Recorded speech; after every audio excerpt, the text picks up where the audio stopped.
Matapos ang nakakapagod na 5 buwang paglilitis, 2 sa mga tagapagsalita ni dating Chief Justice Renato Corona ang sinulit ang pagkakataon para mag-unwind.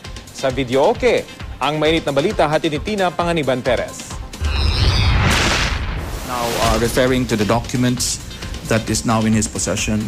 Hindi biro ang bigat ng responsibilidad na inako nila.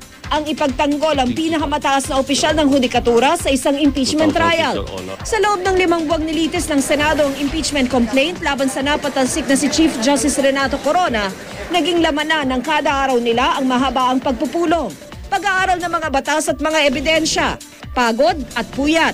Kaya nang nagdesisyon na si Corona na huwag nang dalhin sa Korte Suprema ang laban, 2 sa mga tagapagsalita ng defense team ang nakahanap na ng pagkakataong mag-relax. Hindi lang pala palaban sa korte si Atty. Tranquil Salvador III. Palaban din pala siya sa biritan. Kahit ang co-spokesperson niyan si Atty. Rico Paulo Quicho, ilang beses na papalakpak sa sobrang bilib.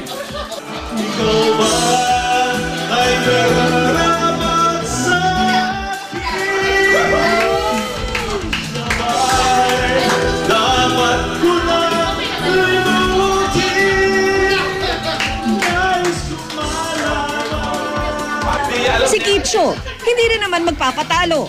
Practice na kaya ito sa susuungin niyang kampanya para sa plano niyang tumakbo sa pagkakongresista? Kung naninindig,